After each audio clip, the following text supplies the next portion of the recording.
The iron gate of Nightshade Estate closed with a sound like a coffin lid, the echo swallowing the last trace of her father's carriage wheels. Isla Vance stood alone in the entrance hall, her fingers twisted in the coarse fabric of her wedding dress. A hastily altered morning gown dyed a faded cream. At 18, she had become what the village washerwomen whispered about in pitying tones. "Sold her own daughter," Mrs. Henwick had muttered at the market, not bothering to lower her voice, "to that crippled duke rotting away in his tomb of a house. Bartholomew Grimm," another woman had added, crossing herself. 72 if he's a day. They say he's already buried 3 wives in that garden. The girl won't last the winter." Isla's throat had tightened then, but she'd kept her chin level, the way her mother had taught her before the fever took her. Her father shuffled beside her now. No, not now. He was gone. She was alone. Lady Agatha had dragged her niece to the altar. Silas Vance had simply sold his daughter and fled with gold still warm in his pocket. The ancient butler cleared his throat, his voice cracking like old parchment. "His Grace will receive you in the West Wing." The handful of witnesses, Nightshade's skeleton staff, their faces carved from stone and shadow, stepped back from the center of the hall. Through the dimness of the corridor beyond, Isla heard it. The rhythmic creak-drag of wheels approaching. The Duke of Nightshade was coming to claim what he'd purchased. My beautiful family, before we dive into this story, please like, share, subscribe, and tell me where you are watching from. The study smelled of old leather and older sins. Isla stood 3 paces behind her father, her hands clasped so tightly before her that her fingernails bit crescents into her palms. She had learned, in the 6 months since her mother's death, to make herself small, to breathe shallowly, to become a shadow that her father's creditors might overlook when they came pounding at the door. But there would be no overlooking today. "The terms are acceptable?" The voice that emerged from the high-backed chair facing the fireplace was not the death rattle she'd expected. It was low, measured, textured like velvet worn thin in places, almost gentle. Silas Vance's hand trembled as he smoothed the contract on the mahogany desk. "More than acceptable, Your Grace. More than I deserve. Considerably more than you deserve," the voice agreed, and Isla detected something sharp beneath the gentleness now. "But we are not here to negotiate your worth, Mr. Vance. We are here to discuss your daughter's future." Future. The word hung in the air like a bitter joke. Isla had stopped dreaming of futures the night she'd found her father weeping in the kitchen, surrounded by ledgers marked in red, by notices stamped with the word "Final." She had stopped dreaming entirely when he'd told her, his voice thick with gin and shame, that he had found a solution, a buyer. "Isla." Her father's voice cracked on her name. "Come here, child." She moved forward on legs that felt carved from wood. The firelight painted everything in shades of amber and shadow, the heavy curtains, the towers of leather-bound books, the silver tray bearing a crystal decanter, and 2 glasses, one empty, one half full of something dark as blood, and beside the tray, a leather purse, its sides bulging with the weight of coin. The chair turned. Later, Isla would remember this moment in fragments, the screech of wood on stone, the intake of her father's breath, the way her own heart seemed to pause between beats. The Duke of Nightshade was not the monster she had conjured in sleepless nights. He was something worse. He was human, terribly, devastatingly human. His face was gaunt, the skin stretched paper-thin over elegant bones that might have been handsome half a century ago. His eyes, deeply set beneath silver brows, were the color of winter seas, grey and fathomless and unutterably weary. He wore black, unrelieved black, from his high collar to the gloves that covered his hands, even indoors, even before a fire. And those gloved hands rested on the arms of a chair fitted with wheels. "Miss Vance," he did not smile, did not offer pleasantries. "Your father has explained your circumstances. I wish to hear them from you." Silas made a strangled sound. "Your Grace, surely there's no need to. I am purchasing a bride, Mr. Vance, not a horse." The Duke's gaze never left Isla's face. "She will speak for herself, or this conversation ends now." The silence stretched. Isla felt her father's desperation radiating beside her like heat from a stove, felt the weight of the unpaid debts, the butcher who would no longer extend credit, the landlord who had promised eviction by month's end. She thought of her mother's grave, how her father hadn't been able to afford a headstone, how Isla had planted wild roses there instead, and how even those were dying now. "We are destitute," she said quietly. "My father owes more than he can pay in 3 lifetimes. The creditors will take everything, the house, the furniture, the clothes from our backs. I have no prospects, no dowry, no education fit for employment. In 3 weeks, we will be on the street." She met those winter-grey eyes steadily. "You already know this, Your Grace. You would not be here if you did not." Something flickered in the Duke's expression, not quite approval, but perhaps acknowledgement. "And if I offer you an alternative, marriage to a crippled recluse 40 years your senior, isolation in an estate that society calls cursed, a wedding bed that may well become a deathbed before the year is out." His voice remained even, clinical. "Would you accept these terms?" "I accept that I have no terms to negotiate," Isla answered. "Only a choice between certain ruin and uncertain mercy." "There will be no mercy in Nightshade," the Duke said softly. "Only what you make of it yourself." He reached for something on the desk, a smaller purse, this one of black silk. "Your father and I have agreed to a bride price of £200, enough to clear his debts and provide modest security. The ceremony will take place in 3 days, at the chapel on my estate. You may bring nothing from this house except what you can carry in one trunk." He paused. "Do you understand what you are agreeing to, Miss Vance?" "I understand that I am being sold," Isla said, and was surprised by the steadiness in her voice. "I understand that my value has been calculated in pounds sterling. I understand that 3 days hence I will no longer be my own." The Duke extended his hand, skeletal beneath the black leather, the fingers long and precise. "Then let us seal this transaction." Isla looked at her father. He would not meet her eyes. His gaze was fixed on the bulging purse on the desk, on salvation purchased with his daughter's life. She saw him for what he was then, perhaps for the first time. Not a villain, but a weak man drowning in his own failures, grasping at the only lifeline thrown to him. She placed her hand in the Duke's. His grip was cool through the glove, gentle despite the prominent bones. He held her hand for precisely 3 seconds, as if measuring its weight, its worth. Then he released her and reached for the coin purse. The sound of it hitting the table before her father was the sound of a door slamming shut. Final, irrevocable. 3 days, Mr. Vance, the Duke said. "Do not be late to your daughter's wedding." Her father's hands closed around the purse like a prayer answered. He did not look at Isla as he fled. She stood alone before the man who had bought her and waited for her new life to begin. The wedding had been a brief, bloodless affair. No guests, no music, only the estate's ancient chaplain mumbling through the ceremony in a chapel that smelled of mildew and extinguished candles. The ring the Duke slid onto Isla's finger was too large. She had to curl her hand into a fist to keep it from sliding off. He had not kissed her, had not even touched her beyond the necessary clasp of hands during the vows. Now she stood in what the housekeeper, a grim woman named Mrs. Guard, had called the Duchess's chambers, though the title sat on Isla's shoulders like a coat made for someone else. Someone older, someone dead. The room was vast and cold, despite the fire struggling in the grate. The 4-poster bed dominated the space, its curtains a deep burgundy that looked black in the candlelight. The wallpaper had once been cream, patterned with roses, but time had yellowed it to the color of old teeth. Everything was clean. Mrs. Garda ran the household with martial efficiency, but clean could not disguise the weight of years, the sense that this room had witnessed things best left unremembered.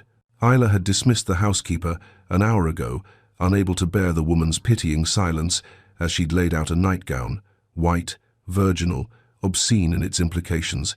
She had not put it on.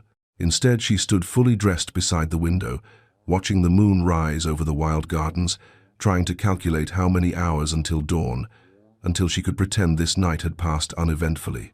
The sound came softly at first, that rhythmic creak drag she had heard in the entrance hall 3 days ago, approaching, growing louder. Isla's breath caught. Her hands found the window frame, gripping it as if she might climb out, flee across the grounds in her wedding dress, run until what? Until the creditors found her? Until winter came and she froze in some ditch? She had made her choice. She had placed her hand in his and accepted the coin that bought her. The creaking stopped outside her door. She turned, her spine pressed against the cold glass, and waited. The knock was quiet, almost apologetic. "You may enter," she said, and hated how small her voice sounded in the cavernous room. The door opened slowly, pushed by a gloved hand. The Duke maneuvered his chair through with practiced efficiency, then closed the door behind him with a soft click that seemed to seal them together in the flickering candlelight. He had not changed from his wedding clothes, the same unrelieved black, the same high collar. But he had removed his jacket, and in shirt sleeves he looked even more fragile, the fabric hanging loose over shoulders that had once been broader. He positioned his chair near the fire, not approaching her, maintaining a careful distance. "You did not change," he observed. "Neither did you," Isla replied, then bit her tongue. Was that insolence? Would he punish her for it? But the Duke only inclined his head slightly, acknowledging the point. "I suppose we are both reluctant to play our assigned roles this evening." The silence stretched. Isla could hear the fire popping, the wind testing the windows, the ancient house settling around them like a dying creature finding a more comfortable position. Her heart hammered against her ribs. "I will not touch you," the Duke said finally. His voice was quiet, matter of fact. "Not tonight, not ever, if that is your preference." Isla blinked. I don't understand. I did not purchase you for the reasons you imagine, Miss Vance. Mrs. Grimm, I should say." He steepled his fingers before him, the firelight catching on the black leather. "Though I confess the truth is scarcely more palatable." "Then why?" The question escaped before she could stop it. "Why buy a bride at all if you don't intend to?" She could not finish the sentence. The Duke was quiet for a long moment, his gaze fixed on the fire. When he spoke, his voice carried a weariness that seemed to come from someplace deeper than mere physical exhaustion. "Because I am dying, Mrs. Grimm. Not quickly. I have perhaps a year, if fortune favors me. And I find I do not wish to die alone, surrounded only by servants paid to mourn me and relatives waiting to inherit." He turned his chair slightly to face her. "I needed someone who would be present, not out of duty or greed, but out of necessity. Someone who had as much to gain from my survival as I do." "I don't understand," Isla repeated, though her mind was racing. "How do I benefit from your survival? Once you die, won't your estate pass to your heirs? Won't I be cast out?" An intelligent question, something that might have been approval, crossed his gaunt features. Under normal circumstances, yes. A widow's portion would be granted, but the bulk of the estate would pass to my nephew, Cornelius. A gambling man, like your father. A man who would see this house gutted and sold within a year to pay his debts. He paused. "But circumstances are not normal. I intend to rewrite my will, leaving the entirety of Nightshade to you. It will take time. The legalities are complex, and my current heirs will challenge every word, but it can be done."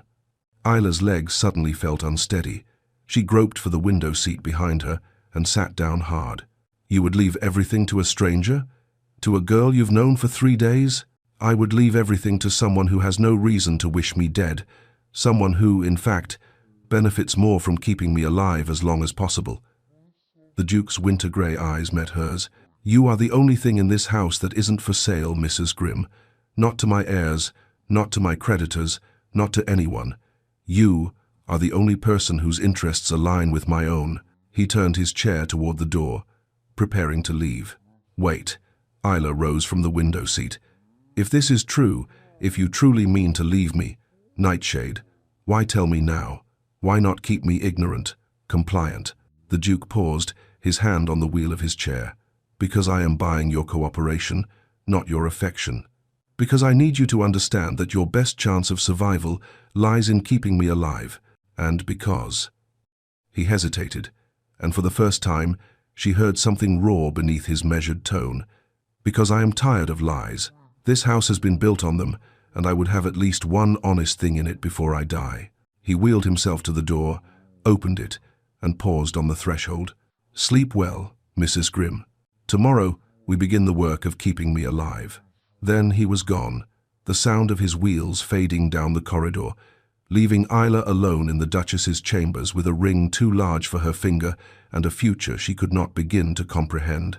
Isla learned the rhythms of Nightshade in the week that followed her wedding. The house woke with Mrs. Garde's footsteps at dawn, the housekeeper's keys jangling like shackles as she moved through the corridors, opening curtains and stoking fires.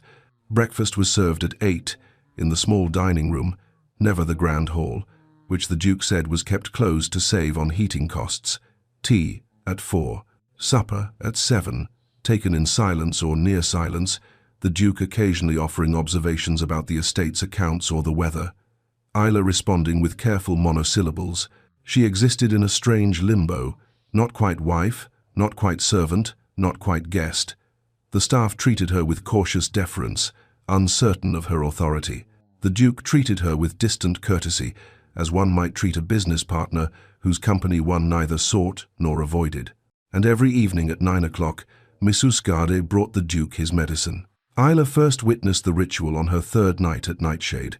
She had been in the library, already her favorite room in the house, with its floor-to-ceiling shelves and leather chairs worn soft with use, when Mrs. Garde entered carrying a silver tray. Upon it sat a small crystal glass filled with liquid, the color of amber, and beside it, a single biscuit. The Duke had been reading, his chair positioned near the lamp. He set down his book with a sigh that suggested this was a familiar interruption. "Already 9?" he asked. "Punctuality is next to godliness, Your Grace," Mrs. Garde replied, her tone allowing no argument. She set the tray on the table beside him. "Dr. Whitmore insists on regularity." "Dr. Whitmore insists on many things." But the Duke reached for the glass with a resigned air, raised it briefly as if in a bitter toast to no one, and drank it down in 3 swift swallows. His face contorted slightly. The taste was clearly unpleasant, before settling back into its usual gaunt composure. Mrs. Garde waited, watching him with the intensity of a jailer ensuring a prisoner had swallowed his dose. Only when the glass was empty did she nod, collect the tray, and withdraw. "Tonic," the Duke said, noticing Isla's gaze.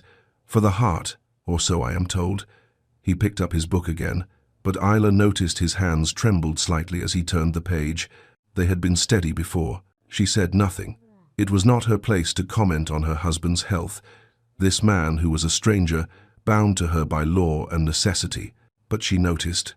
The next evening, she positioned herself in the library before 9, pretending to read a volume on estate management that might as well have been written in Greek for all she comprehended.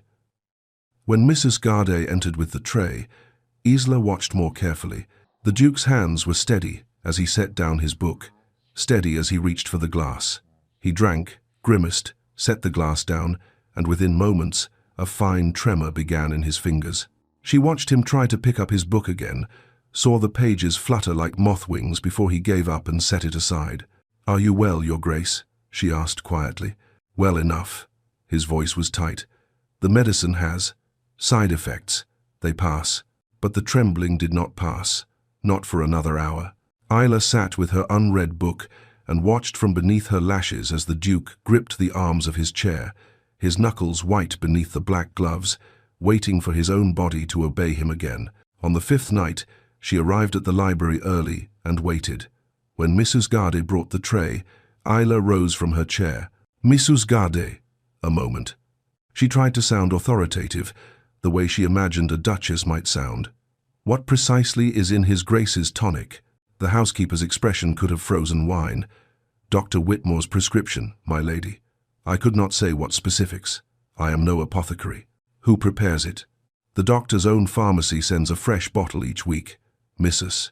Garde's tone suggested this line of questioning was both inappropriate and unwelcome. "His Grace's nephew, Mr. Cornelius, ensures it is delivered promptly. Most attentive of him." Something cold settled in Isla's stomach at the mention of Cornelius, the gambling man who stood to inherit if the Duke died before changing his will. "I see," she said. "Thank you, Mrs. Garde." The housekeeper departed with a stiff nod. The Duke regarded Isla with something that might have been curiosity. "Developing an interest in pharmaceutical matters, Mrs. Grimm. Developing an interest in cause and effect, Your Grace." She moved closer to his chair, close enough to see the grey pallor beneath his skin, the way his jaw was clenched against the tremors beginning in his hands. "You are steady until you drink that tonic. Within minutes, you can barely hold a book. That seems to me a medicine working in reverse." The doctor assures me the tremors are a sign the tonic is working, that my heart is adjusting. But there was doubt in his voice, carefully buried. Isla stared at the empty glass on the tray. Mrs. Garde had not yet returned to collect it. A few amber drops remained in the bottom, gleaming like poisoned honey in the lamplight. "May I?" she asked, reaching for the glass. "Mrs. Grimm?" "I hardly think." But she had already lifted it, tilted it, touched her tongue to the rim where the dregs pooled. The taste hit her like a slap. Bitter, yes, as medicine should be. But beneath the bitterness, something else. Something metallic and wrong, like licking a handful of old pennies. Like the taste of blood, but colder. It coated her tongue, her throat, and her mouth suddenly flooded with saliva as her body tried to reject it. She set the glass down with a sharp click, her hand shaking now. "Mrs. Grimm?" The Duke's voice sharpened with concern. "What is it?" Isla looked at him, this skeletal man in his wheeled chair, this stranger who had bought her to keep himself alive. She thought of Cornelius ensuring the medicine was delivered promptly, of Mrs. Garde's insistence on punctuality, on regularity, of a nephew waiting for an inheritance. "Your Grace," she said slowly, her tongue still burning with that metallic taste, "I think you need to stop drinking your medicine." "That's absurd, Dr. Whitmore." "Who recommended Dr. Whitmore?" The Duke fell silent. His grey eyes met hers, and she saw the moment understanding dawned, terrible and complete. "Cornelius," he whispered. "Cornelius recommended him, after my previous physician retired." The fire crackled in the grate. The clock on the mantel ticked toward 9:30. Somewhere in the house, Mrs. Garde was likely preparing tomorrow's dose, measuring out another day's worth of slow death. "They're poisoning you," Isla said, and the words hung in the air like an accusation, like a confession, like a declaration of war. "Your own family is poisoning you, and they've been doing it for months." The Duke's hands gripped the arms of his chair, trembling now not from toxin but from rage, from betrayal, from the bitter confirmation of what perhaps he had suspected all along. "Then we stop," he said quietly, his voice like iron wrapped in velvet. "Tonight, we stop. And Mrs. Grimm," he looked at her with something new in his winter-grey eyes, something almost like respect, "we begin to fight back." The morning after, Isla poured the tonic into the withered ferns by the window, watching the liquid disappear into soil that would likely never support life again. The Duke did not appear for breakfast. Mrs. Garde delivered the news with her usual stoicism. "His Grace is indisposed. He will take his meals in his chambers today." But when Isla climbed the stairs to the Duke's wing, ignoring the housekeeper's tight-lipped disapproval, she found him not abed, but dressed and seated by his window, staring out at the overgrown gardens with an expression of profound weariness. "You should not be here," he said without turning. "It is not proper." "Nothing about this arrangement is proper, Your Grace." Isla closed the door behind her. "How do you feel?" "Like I have been poisoned for 6 months and have only just stopped." He turned his chair to face her, and she saw what the morning light revealed. He looked worse, not better. His skin had taken on a greyish cast, and there were dark crescents beneath his eyes. "Withdrawal, I suspect. My body has become accustomed to whatever they have been feeding me. Should we send for a proper doctor? Someone not recommended by Cornelius? And tell him what? That I suspect my family of poisoning me, but have no evidence save the word of an 18-year-old girl, and my own paranoia." The Duke's laugh was bitter. "No, Mrs. Grimm, we are alone in this, which means we must move quickly." He gestured to a stack of leather-bound volumes on the table beside him. Ledgers, Isla realized, their spines stamped with years. 1842, 1843, 1844. Decades of Nightshade's history recorded in fading ink. "If I am to die," the Duke said, "and I suspect I am, poison or no poison, my body has been too damaged to recover fully, then you must be ready to take my place. The will can be contested. Cornelius will argue you manipulated a dying man, that you are unfit to manage an estate of this size. Your only defense will be knowledge. You must know Nightshade better than he does, better than anyone." "I know nothing of running an estate," Isla whispered. "Then we begin your education today." And so they did. The library became their kingdom, their fortress, their classroom. Each morning, Isla would find the Duke already there, positioned at the great oak table, that dominated the room's center. Before him would be spread the documents of the day's lesson: tenant rolls, harvest records, maintenance accounts, legal precedents. He would wait until she settled in the chair beside him, never across, always beside, so she could see what he saw, and then he would begin. His voice, already weakened by whatever poison had been leaching into his system for months, would grow hoarse by midday. So Isla learned to read the ledgers herself, her finger tracing lines of expenditure and income, while the Duke corrected her interpretation, explained the context, revealed the patterns that separated a loyal steward from an embezzler, an honest tradesman from a cheat. "Here," he would say, tapping a page with one gloved finger, "you see how the blacksmith's charges increased by 30% in 1843, and here, in the same year, the steward notes an unusual number of broken hinges, damaged gates, tools requiring replacement." His winter-grey eyes would fix on her face. "What does this tell you?" Isla learned to think before answering, to see beyond the numbers to the story they told. That someone was deliberately breaking things, creating work, splitting the profits with the blacksmith. Precisely. The steward was dismissed that autumn. Never accuse without evidence, Mrs. Grimm, but always, always watch the patterns. As November surrendered to December, Isla watched another pattern emerge. The Duke was failing, not dramatically, not in the sudden collapse she had feared, but in increments so small that only someone who sat beside him daily would notice. The way he would pause mid-sentence, searching for a word that had always come easily, the tremor in his hands, different now from the poison-induced shaking, steadier but permanent.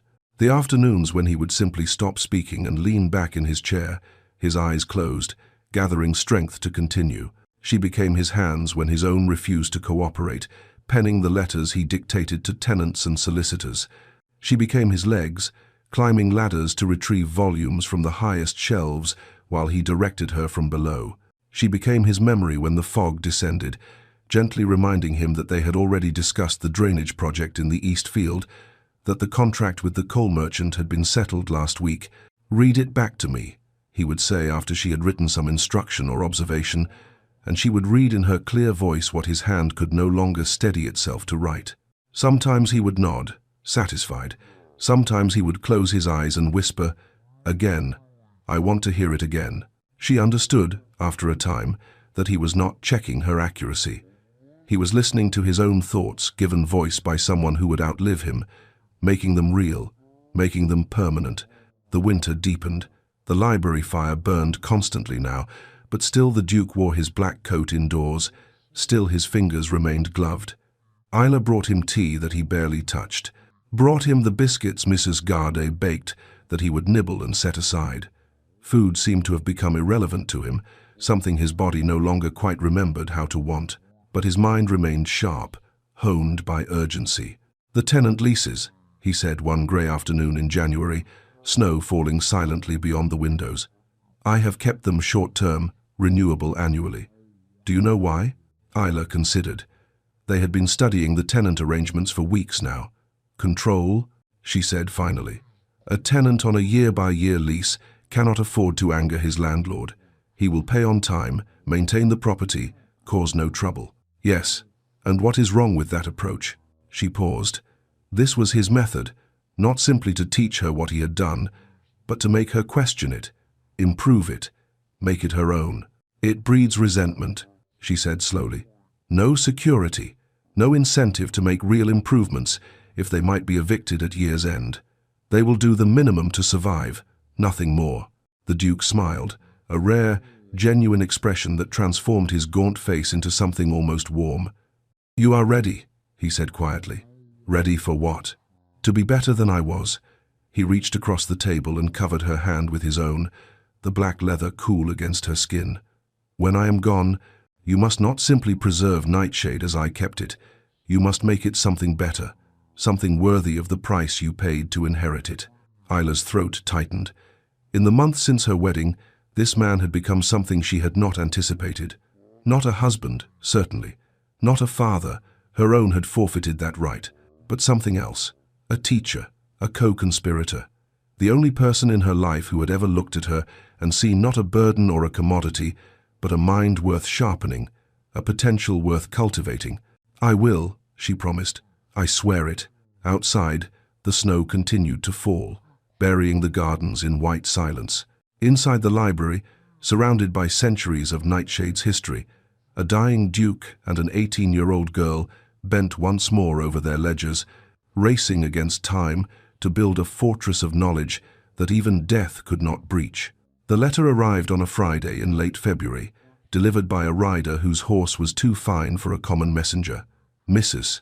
Garde brought it to the library on her silver tray, her expression even more disapproving than usual. "From Mr. Cornelius Grimm," she announced, as if the name itself were distasteful. "He requests the honor of calling upon His Grace this Sunday, for tea.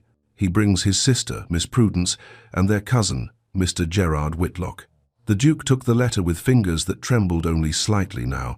He had been improving these past weeks, gaining back some of the strength the poison had stolen. But at the sight of his nephew's handwriting, his face went carefully blank. "How thoughtful," he said quietly. "To suddenly remember their familial affection after months of silence." Isla looked up from the estate map she had been studying. "They know you stopped taking the medicine." "Of course they know. Dr. Whitmore will have reported that I refused his latest shipment." The Duke set the letter aside, as if it might contaminate the ledgers spread before them. "They are coming to assess the damage, to see if I am dying quickly enough without their assistance. Then refuse them. You are the Duke. You can deny them entry. And confirm their suspicions that I am onto them? No." He turned his chair to face her fully. "We will receive them, with all the courtesy their station demands. And you, Mrs. Grimm, will be at my side." Sunday arrived cold and bright, the kind of crystalline winter day that made Nightshade's decay even more apparent. The gardens were skeletal beneath their blanket of melting snow. The east wing's shutters hung crooked on their hinges. The fountain in the courtyard had cracked sometime in the last hard freeze, and no one had bothered to repair it. Isla dressed with care in the one good gown the Duke had ordered made for her, deep green wool that made her skin look less pale, her dark hair less severe. She looked, she thought, studying herself in the spotted mirror, like someone playing dress-up in a dead woman's clothes, like a girl pretending to be a duchess. But when she descended to the drawing room where the Duke waited, positioned by the fire with a blanket over his legs and tea things arranged on the table before him, he nodded approval. "You look the part," he said. "Now you must play it. Remember, you are not the girl your father sold. You are the Duchess of Nightshade, and this is your house. Act accordingly." The vultures arrived at 3 o'clock precisely. Cornelius Grimm entered first, and Isla understood immediately why the Duke had called him a gambling man.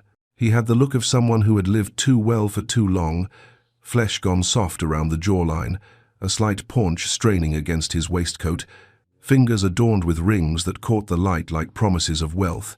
His smile was all teeth and no warmth. "Uncle, how well you look. We had heard such troubling reports about your health." Behind him came Prudence, a sharp-featured woman of perhaps 40, whose morning dress seemed premature, or perhaps optimistic. And finally, Gerard Whitlock, younger than the others, with calculating eyes that swept the room, cataloguing its contents like an auctioneer pricing lots.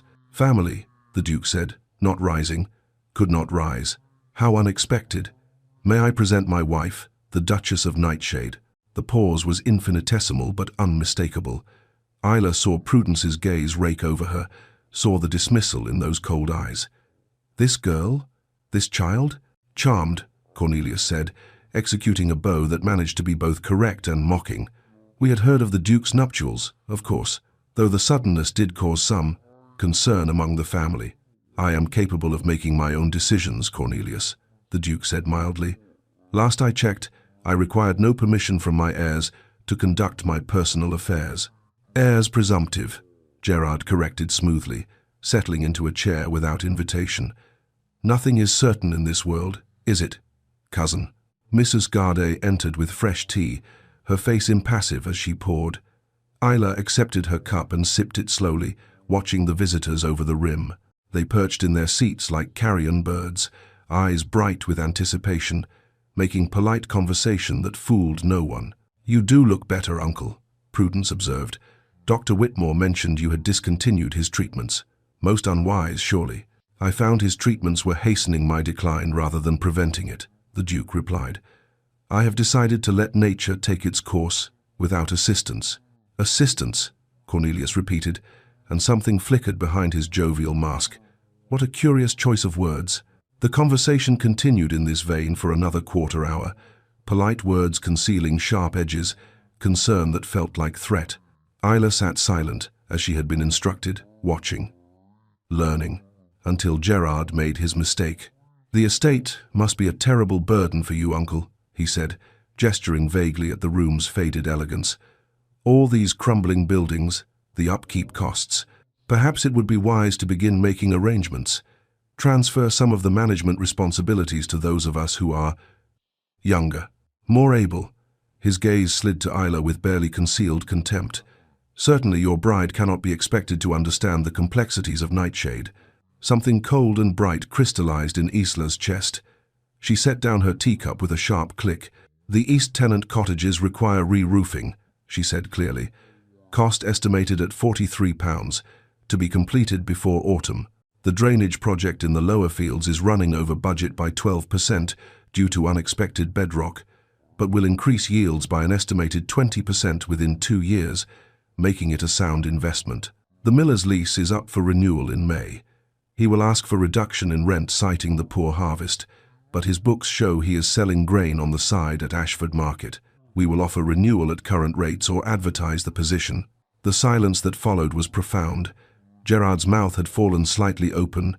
Prudence's teacup had frozen halfway to her lips. Even Cornelius's practiced smile had slipped. The 1843 blacksmith embezzlement scheme, Isla continued, warming to her subject, netted approximately £200 over 18 months before the steward was dismissed. I have implemented new auditing procedures to prevent similar theft. Would you like me to review them with you, Mr. Whitlock, since you are so concerned with estate management? The Duke made a sound that might have been a cough or might have been laughter quickly suppressed. My wife, he said into the stunned silence, has proven remarkably adept at understanding Nightshade's complexities. In fact, I have found her grasp of the estate's affairs superior to my own in several respects. Youth, it seems, has advantages beyond mere vigor. Cornelius had recovered his composure, but his eyes had gone flat and cold. How industrious of her! One might almost think she is preparing to manage Nightshade alone. One might, the Duke agreed pleasantly. After all, widowhood is always a possibility when one marries a man of my years. It would be irresponsible not to prepare.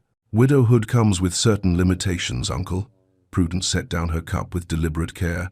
The law protects estates from inappropriate bequests, particularly when made under questionable circumstances. Are you questioning my mental competence, Prudence? The Duke's voice remained mild, but ice ran beneath it. Because I assure you, Doctor, Whitmore's treatments may have weakened my body, but my mind remains quite sound, as does my right to dispose of my property as I see fit. The temperature in the room seemed to drop 10 degrees.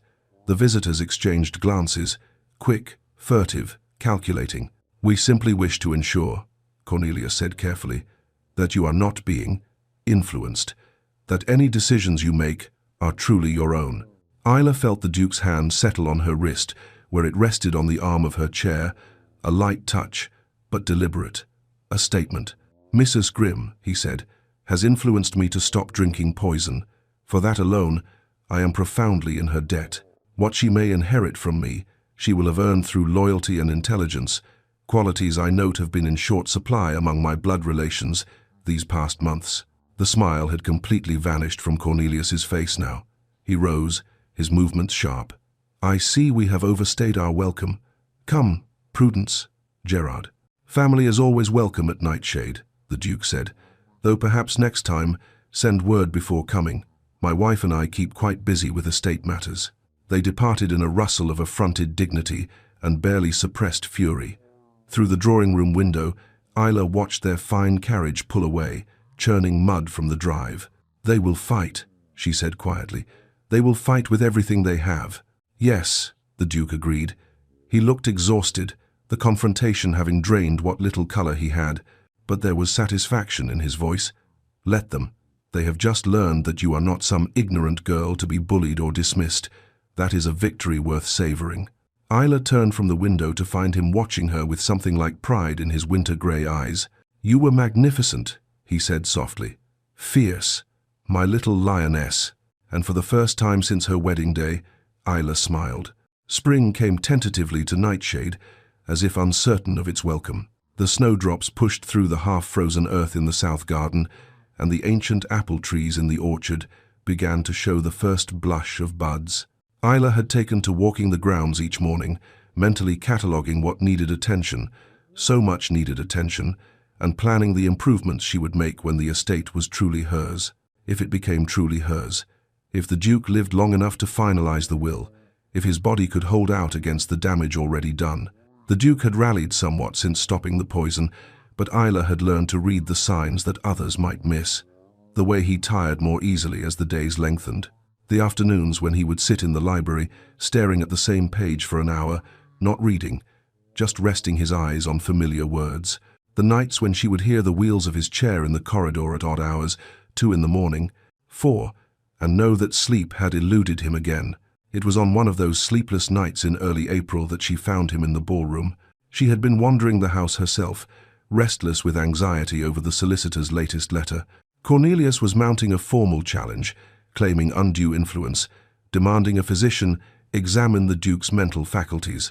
The legal battle was beginning, and it would be brutal. The ballroom was in the oldest wing of the house, a vast space that had been closed for years. Mrs. Garde kept it locked, claiming the floor was unsafe, the ceiling prone to leaking. But tonight the door stood ajar, and through it spilled the pale light of a single candelabra. Isla pushed the door open wider and found him there, his chair positioned in the center of the empty floor. The candelabra sat on the old pianoforte in the corner, its flames reflected in the dusty mirrors lining the walls, multiplying the Duke's solitary figure into a dozen ghostly duplicates. "Your Grace," her voice echoed in the cavernous space. "It's past midnight. You should be resting." "I was resting," he said without turning. "I have been resting for 6 months. Tonight I wanted to remember what it felt like to be in a room made for living, not dying." She crossed the floor slowly, her footsteps loud on the warped parquet. As she drew closer, she saw that his eyes were fixed on the far wall, where a portrait hung, faded now, but still discernible. A young man in evening dress, dark-haired and broad-shouldered, standing beside a pianoforte with his hand extended as if inviting someone to dance. "Is that you?" she asked softly. 40 years ago, before the accident that took my legs, before my wife died in childbirth, taking my son with her, before this house became a mausoleum." His voice was distant, remembering. "I used to host balls, Mrs. Grimm. Can you imagine? This room filled with light and music and laughter. I was considered quite an accomplished dancer." Isla looked at the empty ballroom, trying to populate it with ghosts of joy. It seemed impossible that this decaying space had ever held anything but sorrow. "I have never danced," she said. "My father could not afford dancing masters, and after my mother died, there were no assemblies, no parties, nothing like that." The Duke turned his chair to face her, and in the candlelight his expression was unreadable. "Never?" "Never." He was quiet for a long moment, his gloved hands resting on the arms of his chair. Then he extended one hand toward her, palm up, the gesture eerily similar to the young man in the portrait. "Then we shall remedy that deficiency in your education." "Your Grace, I don't—" "Can you hum, Mrs. Grimm?" The question was so unexpected that she laughed, a small, startled sound that echoed in the empty room. "I suppose so." "Then humor an old man. Come here." She approached slowly and placed her hand in his. His grip was gentle but firm, steadier than she expected. With his other hand, he gestured for her to move slightly to his left, positioning her as if they were about to begin a formal dance. "Now," he said, "hum something. Anything. A tune your mother sang, perhaps."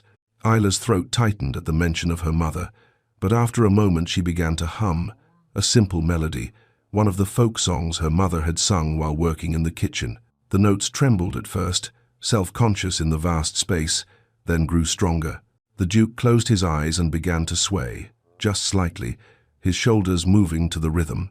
His hand held hers, and he lifted it gently, then lowered it, as if they were moving through the figures of a dance only he could see. "Follow me," he murmured. "Just your shoulders, your hand, You don't need feet to dance, Mrs. Grimm. You only need music and intention. She swayed with him, matching his movements, their joined hands rising and falling between them. It was absurd. An 18-year-old girl and a dying man in a wheelchair, dancing without moving, in an empty ballroom lit by stolen candles.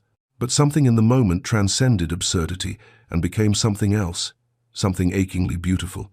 Isla continued to hum, her voice growing more confident, and the Duke's movements became more fluid, more certain. His eyes opened and met hers, and in them she saw not the winter-grey weariness she had grown accustomed to, but something warmer, something that might have been happiness, or the memory of happiness, or the ghost of what happiness had once felt like. "You are a natural," he said softly. "Look at you, a duchess dancing in her own ballroom." "We're not really dancing," she whispered, though she did not stop swaying. "Aren't we?" He turned his chair slightly, guiding her with their joined hands to follow, and they revolved slowly in the center of the floor, the mirrors reflecting their movement into infinity. "I have attended 100 balls, Mrs. Grimm, and I tell you truthfully, I have never had a partner more graceful." Tears pricked at Isla's eyes, sudden and unexpected, because she understood what he was giving her in this moment. Not a real dance, neither of them could have that, but the idea of a dance. The shape of joy, sketched in shadows and candlelight and a hummed melody, a memory being created that she could carry forward when he was gone. "Thank you," she whispered, her voice breaking on the words. "No." His hand tightened on hers. "Thank you for seeing not what I am, but what I was, what I might have been to you in another life, another time." They continued to sway, and Isla hummed through her tears, a different song now, one she did not even recognize, notes pulled from some deep place she had not known existed. The Duke's eyes never left her face, and she saw in them a terrible tenderness, the kind of affection that came not from passion but from something rarer, genuine care. "If I had been young," he said quietly, almost to himself, "if I had met you when I was the man in that portrait, I would have danced every dance with you. I would have scandalized society by monopolizing your card. I would have been insufferable. I would have liked that," Isla said, and meant it with an intensity that surprised her.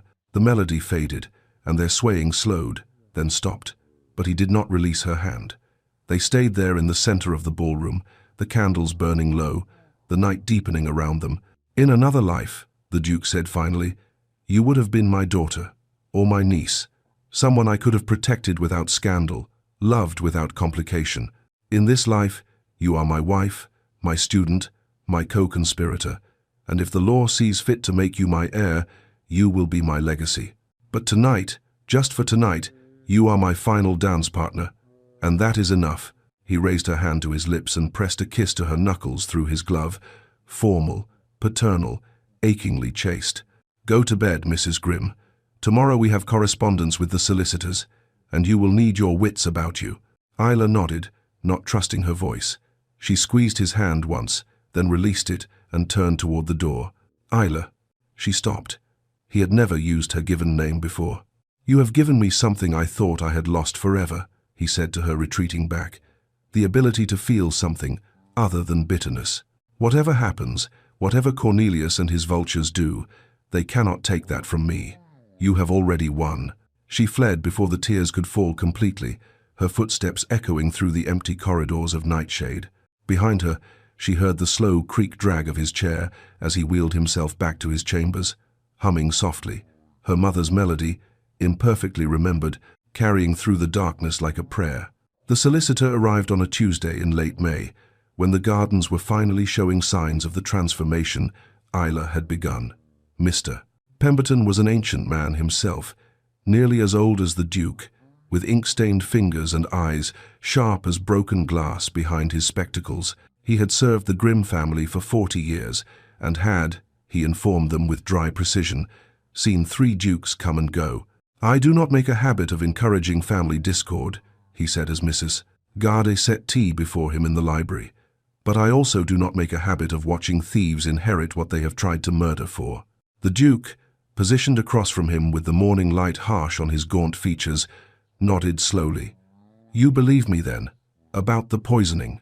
"I believe the timing of Dr. Whitmore's engagement, Cornelius's sudden attentiveness, and your remarkable improvement upon ceasing treatment speaks for itself." Pemberton opened his leather case and withdrew a sheaf of documents. "I have drafted the new will according to your instructions. It is, I must warn you, certain to be challenged. Cornelius will claim undue influence, mental incompetence, coercion. He has already retained Hartley and Sons, expensive barristers who specialize in estate disputes. Let him retain the king's own counsel," the Duke said quietly. "The will is sound, legally unassailable, provided we can prove your mental competence at the time of signing." Pemberton glanced at Isla, who sat silently in her usual chair beside the Duke. "That is where your education becomes crucial, Mrs. Grimm. You must be able to demonstrate that you are a capable manager, not a manipulative opportunist. That the Duke's decision to name you sole heir is rational, not the addled whim of a dying man." "She can demonstrate it," the Duke said. "Show him, Isla." Over the next hour, Isla walked Pemberton through the estate records, the improvements she had implemented, the cost savings, the tenant relations she had carefully cultivated. The solicitor listened without expression, occasionally making notes, asking sharp questions that she answered with growing confidence. When she finished, Pemberton sat back in his chair and regarded her with something that might have been respect. "You have taught her well, Your Grace." "She taught herself," the Duke replied. "I merely provided the materials and the motivation. Now, what must we do to make this will ironclad?" Pemberton laid out the requirements with clinical precision. The will must be witnessed by 3 independent parties who could attest to the Duke's lucidity. A physician, not doctor. Whitmore must examine him and provide written confirmation of his mental competence. The document must be signed, sealed, and filed with the court before any challenge could be mounted. "Time is of the essence," Pemberton concluded, his gaze steady on the Duke's face. "I do not mean to be indelicate, Your Grace, but you do not look well." "I am dying," the Duke said simply. "The poison damaged my heart, my organs. Stopping it saved my life in the short term, but cannot undo months of injury. I have weeks, perhaps. A month if fortune favors me." The words hung in the air like a death sentence formally pronounced. Isla's hands clenched in her lap, her nails biting into her palms. She had known, of course, had watched him grow weaker despite the cessation of poison, but hearing him say it so plainly made it real in a way it had not been before. "Then we begin immediately," Pemberton said, rising. "I will arrange for Dr. Morrison from London. He is beyond Cornelius's reach, and his testimony will carry weight. We will need the witnesses by week's end. And Your Grace," he paused at the door, "you must conserve your strength. The signing must be witnessed personally. You must be alert, articulate, and demonstrably sound of mind." After Pemberton departed, the Duke sat in silence, his gaze fixed on the stack of documents that would determine Isla's future. The new will, the supporting affidavits, the inventory of the estate that would pass to her, land, buildings, investments, debts, everything. "You should rest," Isla said quietly. "There is no time for rest." He pulled the documents toward him, reached for his pen. "These must be reviewed. Every word must be perfect. Cornelius will scrutinize every clause, every phrase, looking for weakness. Then we will review them tomorrow, when you are stronger." "I may not be stronger tomorrow." The pen trembled in his grip, and he set it down with a soft curse. "I may be weaker. Every day now is a gamble, Isla. Every hour." She moved to his side, placed her hand over his. "Then let me help. You read, I will write. We will work together, as we always have." And so they did. As the sun tracked across the sky and sank toward evening, they worked through the documents, page by page. The Duke's voice grew hoarse, then faded to a whisper, but he continued. Isla's hand cramped from writing, but she did not stop. Mrs. Garde brought supper that they barely touched, brought fresh candles when the light failed, brought worried glances that neither acknowledged. It was near midnight when Isla heard the first cough. A small thing, quickly suppressed. The Duke continued reading, his finger tracing the line of text. But then it came again, deeper, wrenching something loose in his chest. He turned his head away, his hand pressed to his mouth, and when he lowered it, Isla saw the dark stain on his glove. Blood. "Your Grace." "It is nothing," Continue with paragraph 7. You are coughing blood. This is not nothing. Isla. He turned to face her, and in the candlelight, his face was skull-like, the skin stretched too thin over bone. I am dying. This is not news. What matters is that I die having secured your future. Now please. Paragraph 7. Her vision blurred with tears, but she bent over the page and continued writing. His voice resumed, steady despite the wet rattle beneath it. Another cough. More blood, darker now, staining the handkerchief he pressed to his lips. The clock struck 1, struck 2. The house settled around them, silent except for the scratch of Isla's pen and the Duke's labored breathing. That is the last amendment, he said finally, as the first grey light of dawn crept through the windows. Now the witness list. Pemberton, suggested the vicar, the magistrate, and he stopped mid-sentence. His hand went to his chest, pressing against his ribs as if he could hold something inside that was trying to escape. His breath came in short, sharp gasps. I need a moment. Isla was at his side instantly, her hand on his shoulder. I am sending for Dr. Morrison. Now. Not yet. The will must be. The will is finished. We have done everything we can tonight. Please, Your Grace, please rest. He looked up at her with eyes that seemed to have aged another decade in the past hours. You promise? We have done enough? We have built a fortress, she whispered. On paper, in law, in every way that matters. They cannot breach it. You have given me everything I need to fight. He sagged in his chair, the last of his strength spent. Good, that is, good. She helped him back to his chambers as the sun rose, his weight heavy against her shoulder, the wheels of his chair dragging. Mrs. Garde met them in the corridor, her face pale with fear, but Isla shook her head. Not yet, not the doctor yet. Let him rest, first. She settled him in his bed, the first time she had entered his private chambers, but propriety seemed meaningless now. He looked impossibly small against the dark coverlet, his breathing shallow and labored. The handkerchief clutched in his hand was soaked through with blood. Isla, he whispered, when Pemberton returns, the signing. You must make sure. I will make sure. I promise. Rest now. His eyes closed, and for a terrible moment she thought he had slipped away. But then his chest rose, fell, rose again, still breathing, still fighting. She sat beside his bed as the morning light strengthened, watching over him the way he had watched over her future through the long night. The documents lay in the library below, their ink still drying. A paper fortress, as she had said, built word by word against the darkness. All that remained was to sign them before the darkness won. Dr. Morrison arrived from London on Thursday, a stern-faced man with silver whiskers and a reputation for honesty that even Cornelius could not impugn. He examined the Duke for 2 hours, testing his memory, his reasoning, his comprehension of the documents he was about to sign. When he emerged from the Duke's chambers, he pronounced him frail in body but sound in mind, and put his professional seal on a document that would prove crucial in the battles to come. The witnesses arrived on Friday. The vicar, trembling with the gravity of the occasion, the magistrate, who had known the Duke for 30 years, and old Mr. Pemberton himself, who would serve as both solicitor and third witness. They assembled in the library at noon, the new will laid out on the great oak table like a battle standard. The Duke had rallied for this, gathering what remained of his strength. He was dressed in his finest black coat, his sparse hair combed back, his gloved hands resting on the arms of his chair with deliberate steadiness. Isla stood behind him, her own hands clasped tightly to keep them from shaking. Pemberton read the relevant passages aloud, his voice formal and clear.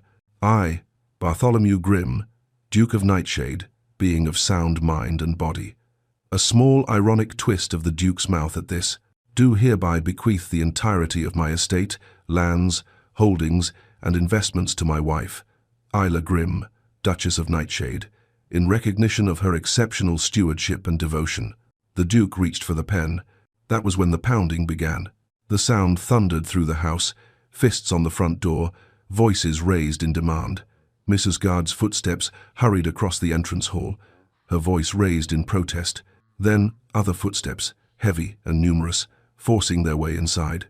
You cannot enter without His Grace's permission. We have every right to enter this house. Stand aside, woman.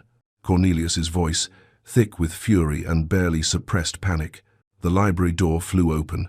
Cornelius stood on the threshold, Prudence behind him, and with them, a portly man in a physician's coat whom Isla did not recognize.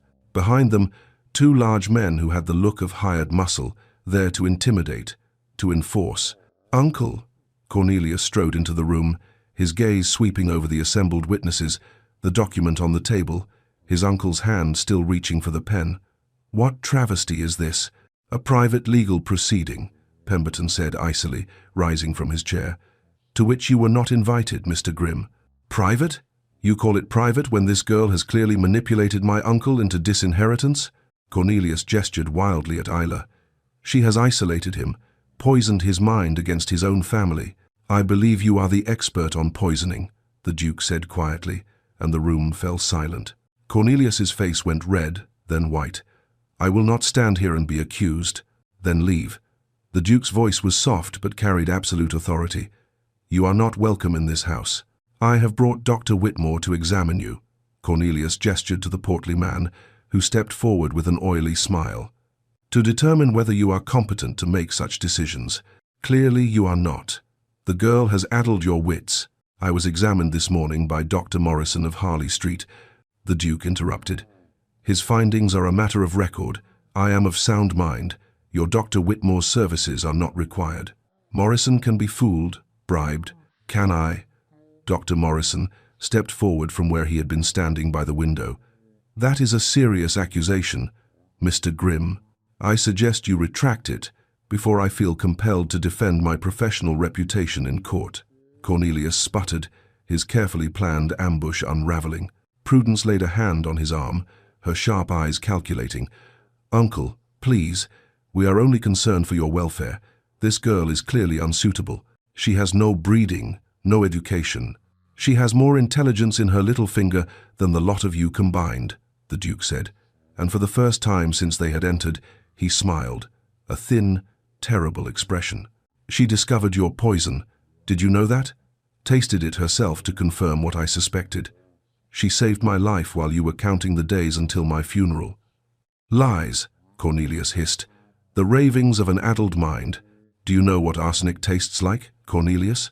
The Duke's voice had gone very quiet, very dangerous. Metallic, bitter, like old pennies on the tongue. "Doctor, Whitmore's heart tonic was full of it. Enough to kill slowly, to make it look like natural decline. Very clever, almost worked." The room had gone deathly still. Even the hired men had stopped their menacing posture, suddenly uncertain. The vicar had gone pale as parchment. The magistrate's hand had moved to his coat pocket, where Isla knew he kept a small notebook for recording statements. "You cannot prove this," Prudence said, but her voice wavered. "I kept the bottles," Isla said quietly. "Every one that was delivered. They are in a locked cabinet in the pantry, labeled and dated. I am certain a chemist could confirm their contents." Cornelius lunged forward, his hand reaching for the documents on the table. "This will is invalid. I will contest it in every court. You will do nothing."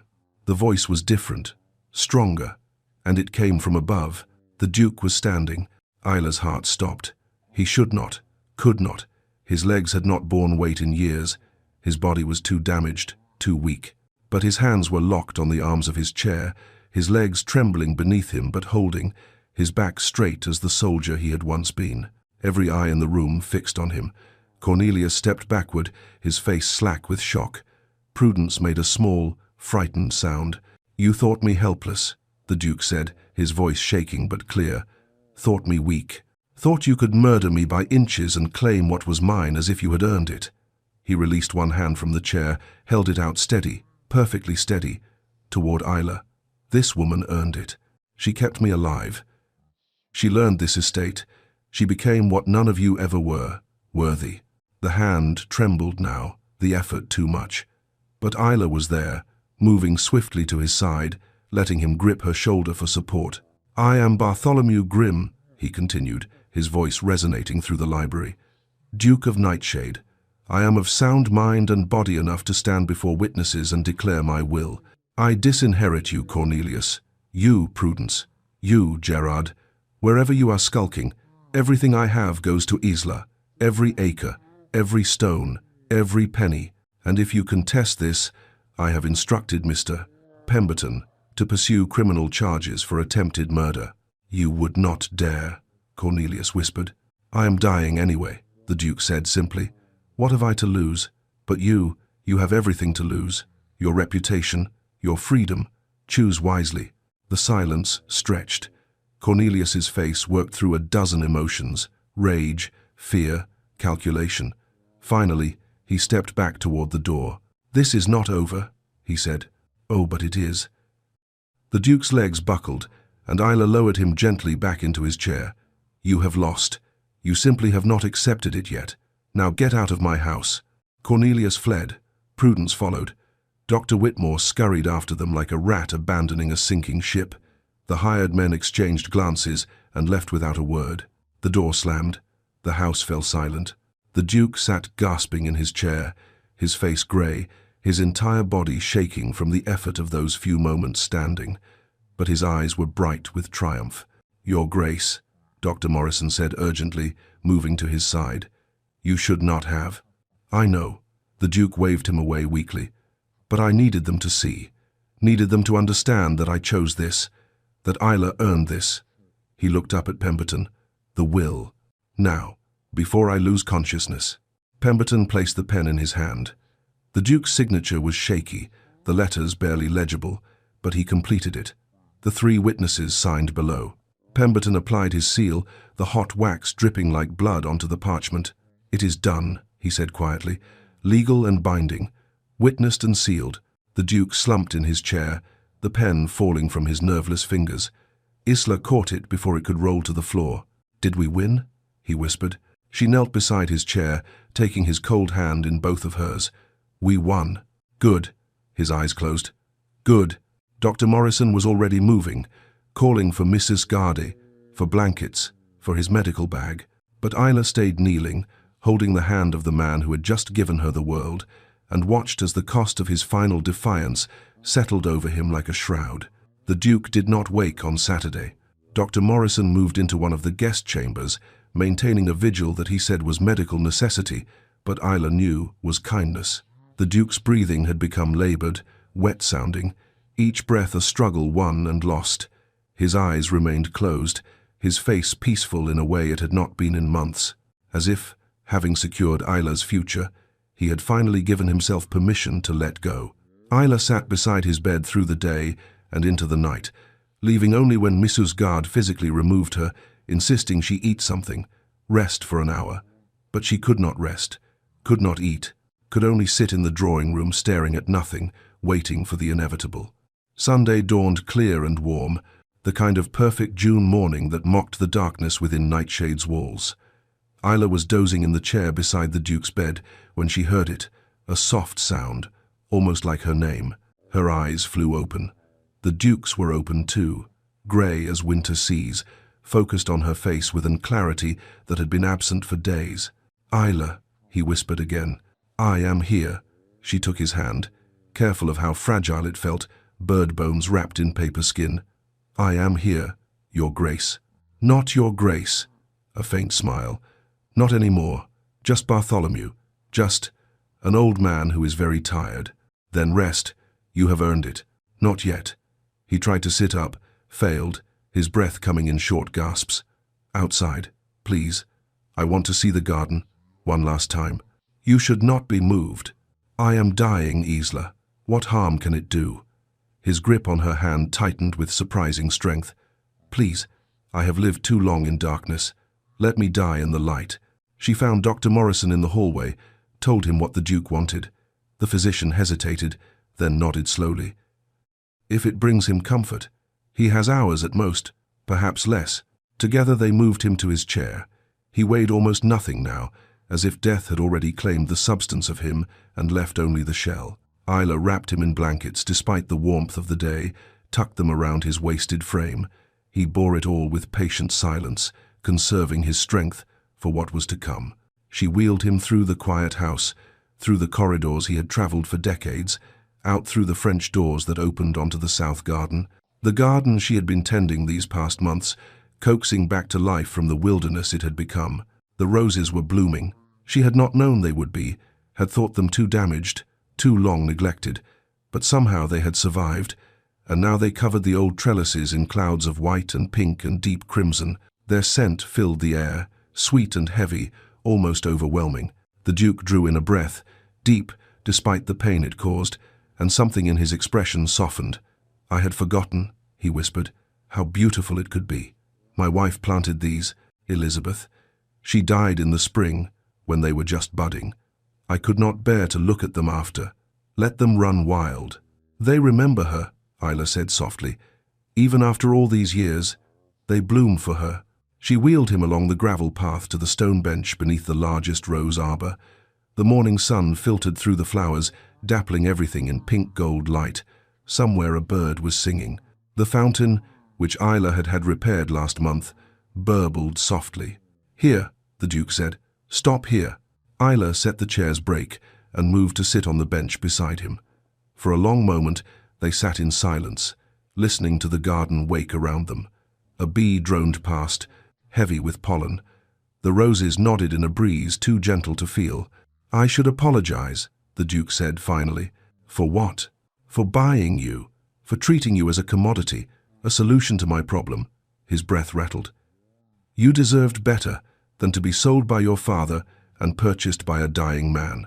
You gave me a future," Isla said, her throat tight.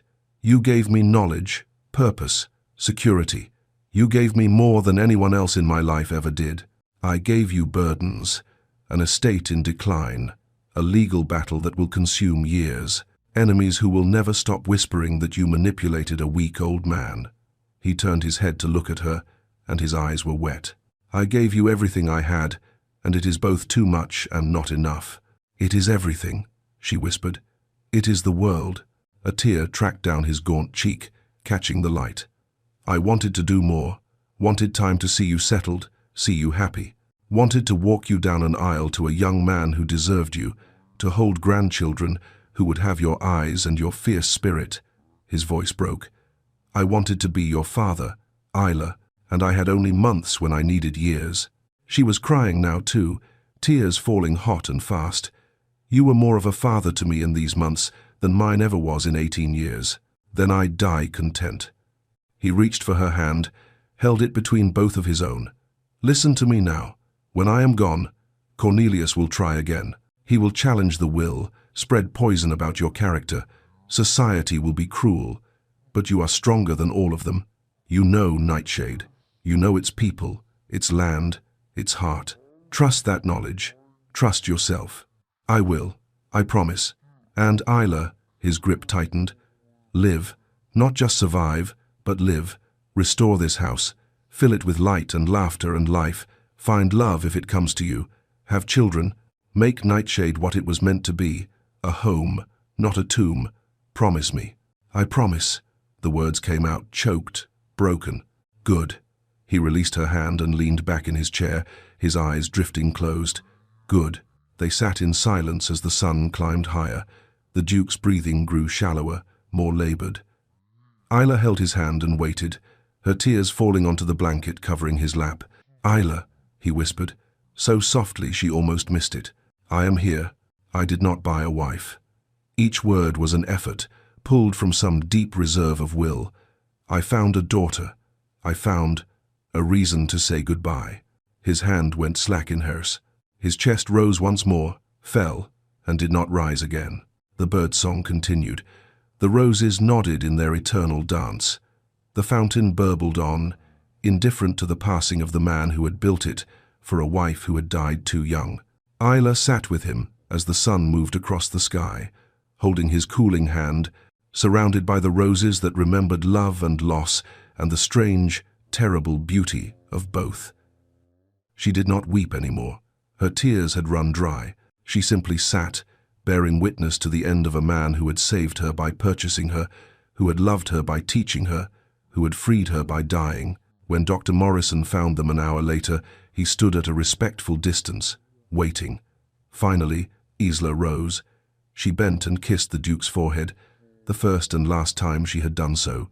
"Thank you," she whispered, "for everything, for seeing me." for believing in me, for giving me the tools to build a life worth living." Then she turned and walked back toward the house, her spine straight, her steps steady. Behind her, the roses bloomed on, and the wind carried their scent like a benediction through the gardens of Nightshade.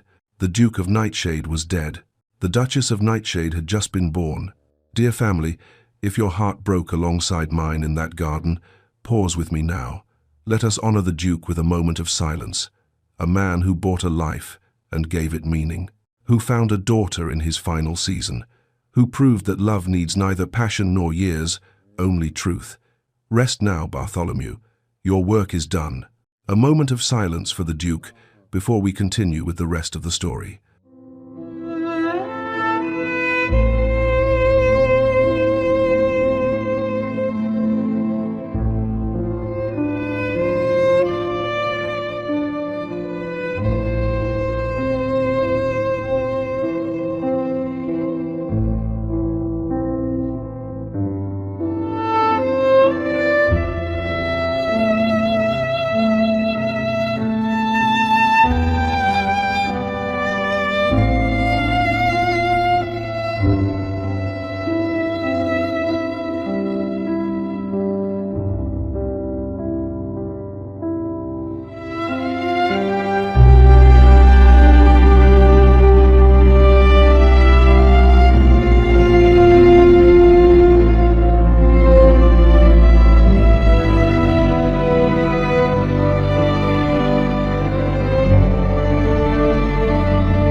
Dearest family, if you are still watching, type "Rest in peace, Bartholomew" in the comments section to show the world that you care. The funeral was held on a Wednesday, in the small chapel where they had been married 4 months earlier. 4 months.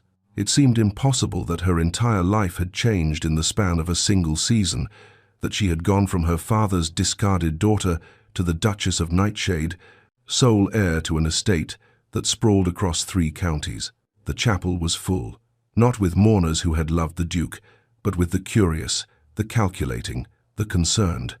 Tenants who wondered what the new Duchess would mean for their livelihoods, solicitors who smelled years of profitable litigation, society matrons who had come to witness the spectacle of an 18-year-old girl inheriting a dukedom. And in the front row, dressed in black that looked like celebration, Cornelius, Prudence, and Gerard, their faces masks of grief that fooled no one.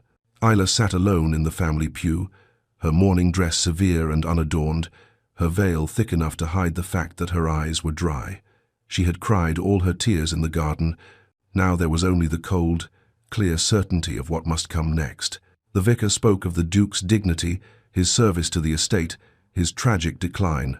He did not mention the poison, the family who had tried to murder him, the young wife who had saved him just long enough to sign away their inheritance. Those truths would be for the courts to examine, not the church. They buried him beside Elizabeth in the rose garden, beneath a stone that Isla had commissioned. Simple, elegant, bearing only his name, his dates, and beneath them, words she had chosen with care. "He taught me to live. I taught him to let go." Cornelius had objected, of course, said it was inappropriate, presumptuous. Isla had looked at him with the Duke's winter-grey eyes. She had learned that look in the library, during months of lessons, and told him his opinion was noted and dismissed. The stone had been installed that morning. After the service, the guests filtered back to Nightshade for the reading of the will, though everyone already knew its contents. Mr. Pemberton read it aloud in the drawing room, his voice carrying to every corner, ensuring there could be no claims of mishearing or misunderstanding. The entirety of the estate to Isla Grimm, Duchess of Nightshade. Cornelius stood, his face purple with rage. This is a farce. I am filing a formal challenge. That girl manipulated my uncle, isolated him from his family. The late Duke, Pemberton interrupted coldly, anticipated your objection. He left a sealed letter to be read in the event of such a challenge. Would you like me to read it now, Mr. Grimm, or shall we save it for the magistrate? The color drained from Cornelius's face. Whatever the Duke had written in that letter, and Isla did not know its contents, he had sealed it without showing her. It was damning enough to make his nephew reconsider. You have not won, Cornelius hissed at Isla as he stormed from the room. You are a child playing dress-up in a dead man's house. This estate will crush you. Prudence paused at the door, her expression almost pitying. He is right, you know. The debts alone will bankrupt you within a year. The tenants will not respect a girl barely out of the schoolroom. You should accept a settlement now, while we are still willing to be generous. Isla met her gaze steadily. Your generosity is noted and declined. Mrs. Garde, please show these people out. The housekeeper, who had been standing near the door with barely concealed satisfaction, stepped forward. With pleasure, Your Grace. The title struck Isla like a physical blow. Your Grace, not Mrs. Grimm, not the child bride. Your Grace. The weight of it settled on her shoulders like the Duke's hand, steadying her. When the house was finally empty of vultures and voyeurs, Isla climbed the stairs to the Duke's study. She had not entered it since his death, had let Mrs. Garde maintain it as a kind of shrine, but tonight she needed to be there, surrounded by his books, his papers, his presence. She sat in his chair, too large for her, making her feel like a child again. On the desk lay the ledgers they had studied together, his handwriting cramped and fading in the margins where he had made notes. Beside them, a letter addressed to her in his hand. Her fingers trembled as she broke the seal. My dear Isla, if you are reading this, then I am gone, and you are alone. Forgive me for that. Forgive me for leaving you to face what comes next, without me beside you. You will doubt yourself. You will look at this estate, these responsibilities, and wonder if you are equal to them. You will hear Cornelius's voice in your head, calling you a child, an imposter. You will be afraid. Be afraid. Fear is wisdom acknowledging risk. But do not let fear paralyze you.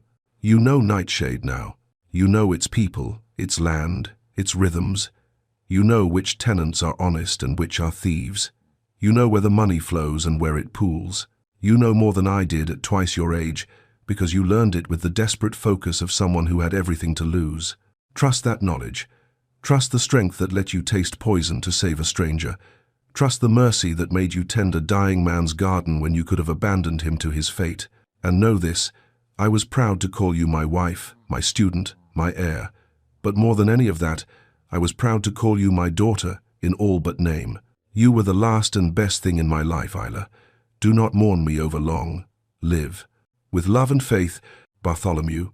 The tears came then, silent and hot, falling onto the paper and blurring his signature. She wept for the father she had found too late, for the future they would never share, for the loneliness that stretched before her like an endless corridor. But when the tears finally stopped, she rose, wiped her eyes, straightened her spine the way he had taught her. The balcony off the study overlooked the estate, the gardens, the tenant cottages in the distance, the fields rolling toward the horizon. Isla stepped out into the cool evening air and looked at her inheritance, her kingdom, her burden, her future. 18 years old, wealthy beyond measure, powerful beyond anything she had imagined in her father's cramped, desperate household, and utterly, devastatingly alone, but not unprepared, never unprepared.